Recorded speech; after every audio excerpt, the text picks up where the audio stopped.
ज्ञानदेव तुकाराम पंढरनाथ भगवान की जय। माऊली ज्ञानेश्वर महाराज की जय। जगद्गुरु तुकाराम महाराज की जय। हिंदवी स्वराज्याचे सरसंस्थापक छत्रपती शिवरायांना मानाचा मुजरा करतो। भारतीय राज्यघटनेचे शिल्पकार भारतरत्न डॉक्टर बाबासाहेब आंबेडकर यांना मानवंदना अर्पित करतो आणि ज्यांच्या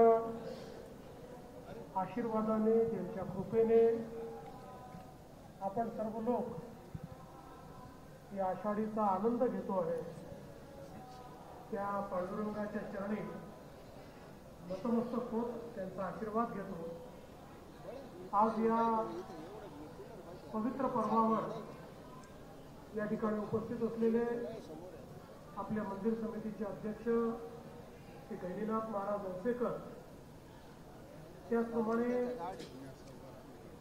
या संपूर्ण वारीमध्ये ज्यांनी अतिशय सुंदर नियोजन केलं आणि वारीला एक नवीन उंची देण्याचं काम ज्यांनी केलं तर जिल्ह्याचे पालकमंत्री श्री जयकुमार गोरेजी, आमचे सहकारी मंत्री आकाश सोनकरजी, गिरीश महाजनजी, संजय संकारेजी, या ठिकाणी उपस्थित समाधान अवताडेजी, सुरेश खाडेजी, त्याचप्रमाणे आजचे मानाचे वारकरी श्री कैलास दामू नगले, सौ नगले बहिणी, श्री चंद्रकांत पलकुडवार, श्री अभिजित पाटील, श्री संचेती, श्री सचिन कल्याण शेट्टी, श्री शिवाजी पाटील, श्री बाबासाहेब देशमुख, श्री देवेंद्र कोठे, श्री आमदार रणजितसिंह मोहिते पाटील, आपले जिल्हाधिकारी कुमार आशीर्वाद या ठिकाणी मंचावर आणि मंचासमोर उपस्थित सर्व आपल्या मंदिर समितीचे सदस्य आणि या ठिकाणी विविध संस्थांचे सर्व प्रतिनिधी, सर्व वारकरी भगिनी आणि बंधूंनो, खरं म्हणजे आपल्या सर्वांच्या जीवनातला हा एक अतिशय आनंदाचा क्षण असतो ज्यावेळी आषाढी एकादशीच्या निमित्ताने पांडुरंगाचं दर्शन हे आपल्याला घेता येतं आणि त्यांची पूजा या ठिकाणी करत असताना जो भाव आपल्याला अनुभवायला मिळतो तो खऱ्या अर्थानं अतिशय अवर्णनीय अशा प्रकारचा भाव आहे। ही आपली वारीची परंपरा शेकडो वर्षापासनं कुठल्याही गोष्टीची तमा न बाळगता सातत्याने सुरू आहे। मुघली राजवटीमध्ये अनेक अत्याचार होत असताना ही परंपरा थांबली नाही, इंग्रजांच्या काळात देखील ती थांबली नाही, किंबहुना ही परंपरा सातत्याने वाढताना आपल्याला पाहायला मिळते आहे। आणि यावर्षी तर वारीने एक नवीन विक्रम या ठिकाणी केलेला आहे। इतक्या मोठ्या प्रमाणात वारकरी या वारीमध्ये चालत पांडुरंगाच्या दर्शनाकरता या ठिकाणी आले। ज्या दिंड्या आहेत त्या तर आल्याच, पण त्यांच्यासोबत अनेक वारकरी हे स्वयंप्रेरणेने त्या ठिकाणी चालताना आपल्याला पाहायला मिळाले। त्यामुळे मला असं वाटतं की हे एक नवीन अशा प्रकारची, खूप चांगल्या अशा प्रकारची ही बाब आपल्याला पाहायला मिळाली आणि विशेषतः मला याचा आनंद आहे की या सर्व वारकऱ्यांमध्ये आमचे तरुण आणि युवा हे मोठ्या प्रमाणात पाहायला मिळाले। आणि मला याही गोष्टीचा आनंद आहे की शासनाने ज्या काही व्यवस्था यावेळी केल्या, दरवर्षी आपण चांगल्याच व्यवस्था करतो, प्रत्येक वर्षी अधिक चांगलं करण्याचा प्रयत्न करतो। यावेळी आमच्या पालकमंत्र्यांच्या नेतृत्वात प्रशासनाने चांगले जर्मन हँगर्स तयार केले, त्यामुळे पावसाची चिंता न करता चांगल्या प्रकारे थांबण्याची व्यवस्था त्या ठिकाणी झाली। निर्मल वारीच्या माध्यमातून अतिशय चांगलं त्या ठिकाणी शरीरधर्म जो काय आहे त्याचं पालन करण्याकरता व्यवस्था ही करण्यात आली।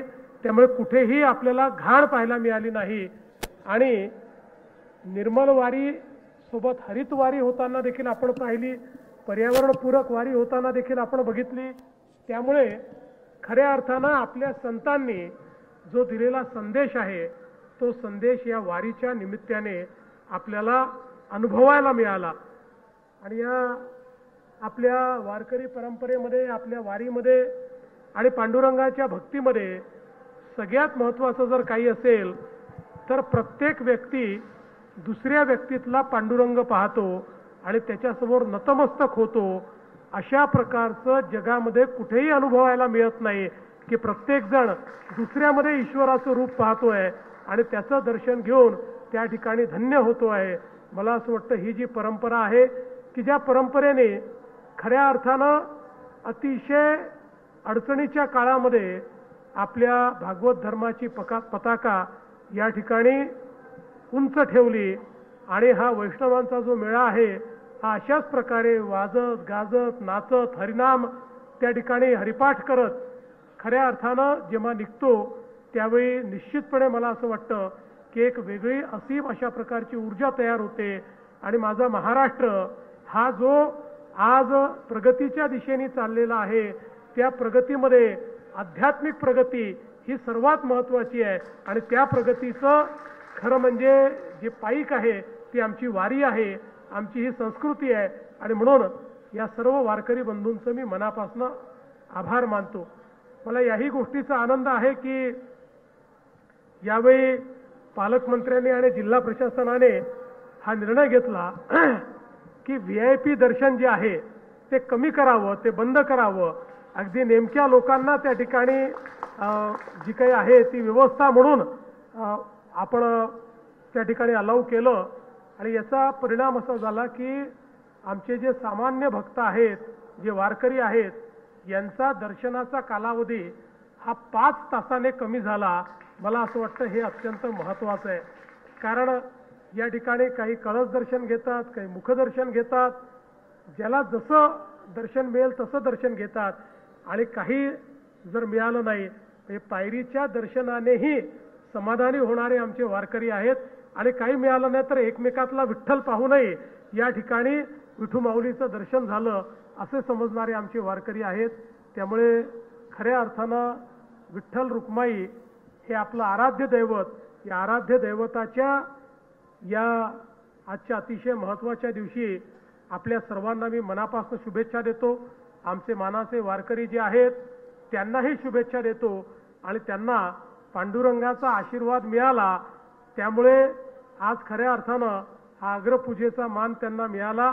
असाच पांडुरंगाचा आशीर्वाद त्यांना मिळत राहो आणि त्यांची भक्ती फुलत राहो अशा प्रकारची पांडुरंगाच्या चरणी प्रार्थना करतो।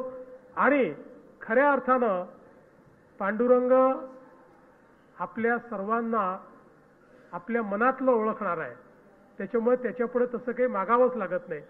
पण तरी देखील पांडुरंगाला एकच मागणं आहे की आपल्या महाराष्ट्रापुढची सर्व संकट दूर करण्याची शक्ती ही पांडुरंगाने आपल्याला द्यावी, आपल्याला सगळ्यांना सतमार्गाने चालण्याची या ठिकाणी सुबुद्धी ही पांडुरंगाने द्यावी आणि विशेषतः आपल्या बळीराजाला सुखी समाधानी करण्याकरता या ठिकाणी पांडुरंगाने आशीर्वाद द्यावा अशा प्रकारची पांडुरंगाच्या चरणी मी प्रार्थना करतो। आमच्या मंदिर समितीचं, इथल्या सर्व कर्मचाऱ्यांचं, पुजाऱ्यांचं, वेगवेगळे जी काही इथली कामं आहेत ती सांभाळणारे जे सगळे लोक आहेत अशा सगळ्यांचं मनापासून मी अभिनंदन करतो आणि माझं बोलणं संपवतो। धन्यवाद। जय हिंद, जय महाराष्ट्र, रामकृष्ण हरी।